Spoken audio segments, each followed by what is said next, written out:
ஒரு குட்டி ஸ்டோரி சொல்லவா? ஒரு கிராமத்துல பெருசா வளர்ந்து உயர்ந்த ஒரு பெரிய ஆலமரம் இருந்துச்சு.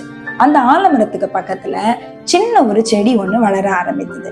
அந்த செடிக்கு ரொம்ப பெரிய ஆசை, இந்த பெரிய ஆலமரத்தை போல நானும் உயர்ந்து வளர்ந்து நிக்கணும் அப்படின்னு ரொம்ப ஆசை.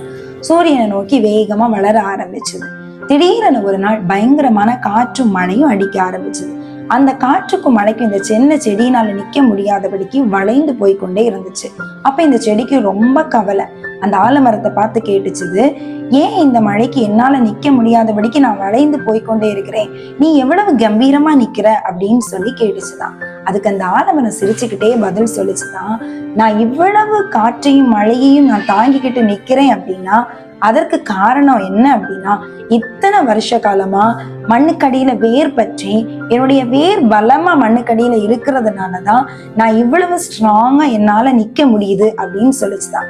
அதுக்கு பிறகு அந்த சின்ன செடியும் கீழே ஸ்ட்ராங்கா வேர் கொடுக்க ஆரம்பிச்சுதான். இன்னைக்கு நம்முடைய லைஃப்லயும் அப்படிதான். சின்ன சின்ன பிரச்சனைகளுக்கு கூட நம்மளால நிலை நிற்க முடியாதபடிக்கு இந்த கிறிஸ்தவ ஜீவியத்துல நம்ம தடுமாறி கொண்டிருக்கலாம்.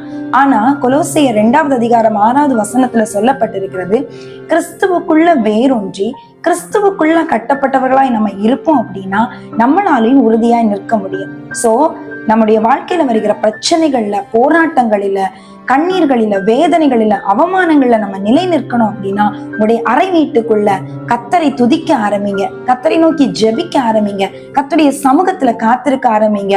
போராட்டங்களையும் பிரச்சனைகளையும் நிலை நிற்பதற்கு என் தேவன் உதவி செய்வார். கர்த்தர் உங்களோடு கூட இருப்பார். God bless you. இந்த வீடியோ உங்களுக்கு யூஸ்ஃபுல்லா இருந்துச்சு அப்படின்னா மறக்காம ஃபாலோ அண்ட் கமெண்ட் பண்ணுங்க.